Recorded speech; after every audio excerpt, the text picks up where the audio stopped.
Hello, so in this video I'm actually going to show you how to set up your email dedicated server.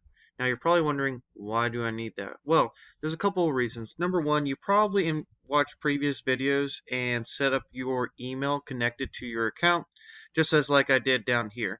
So now my account is connected. The point of this is whenever you conversate with people inside the software, it will actually come out as you, and if they respond back, you would also get the notification as well, and it will also show up inside the software. So let's just say this person responded to me. I could actually send an email to this person, and it will come out as me specifically. So that's the cool thing about that part. Now, on top of that, you don't want all your emails coming to yours. You might think you do, but the last thing you want is do a marketing campaign to 1,000 people, and then you mess up.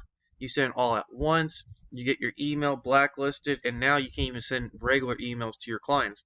You don't want to do that. So to keep like a safety net for you, you want to set up a dedicated email server under your domain. So it wouldn't be, for me, it wouldn't be oren@overpowermarketing.com. It would be like oren@mail.overpowermarketing.com or m.overpowermarketing.com or mg.overpowermarketing.com. So that way, if it ever gets blacklisted because you made a mistake, saying you accidentally sent out 2,000 email all at one time, your actual personal email or your business email that you respond to clients back and forth with won't get blacklisted. That's the big thing. And if you do get that other dedicated server email blacklisted, the nice thing is you could just switch to a different subdomain. So if you want, you could just do a.yourdomain.com, and if that gets blacklisted, you go switch to b.overpowermarketing.com.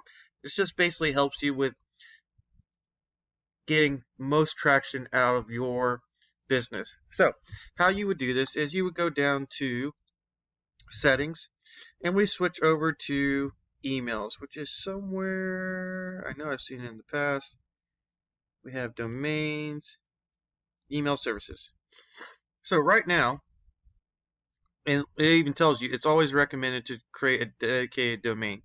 So right now it's going to come out like ec1.msgsndr. Now if you're looking at Gmail, you probably would not even notice, but there are other, like Outlook, it will definitely tell you this. So for example, this is one that we sent in the past. This is not even a legitimate email anymore, where it actually sends it out like this, and people are going to wonder, it's like, that doesn't seem legit.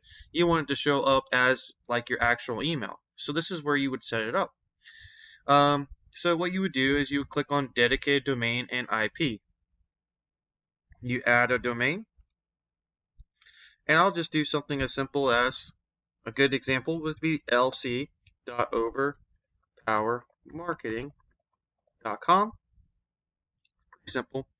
Add and verify. Now I think it has it set up where if you have like Cloudflare or an account that they could easily add to, it'll actually do it for you. If you can't, you could always add records manually, which is just going to your domain server for your specific domain and just adding the records.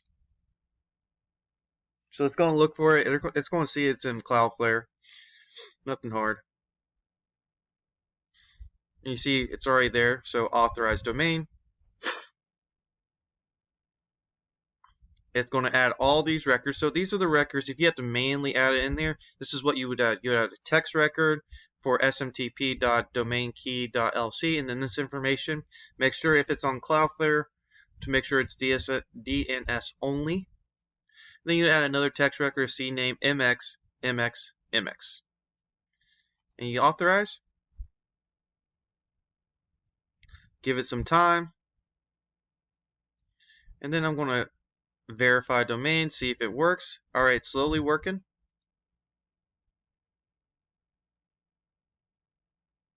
And then I'm going to pause it really fast because it says I have to wait 60 seconds. And sure enough, it's now set up. So whenever I send out like a email campaign, like for example, today is Thanksgiving, I will actually be sending it out as my name at lc.overpowermarketing.com. So it's always good just to do one character or two characters because it looks really close to your actual email address.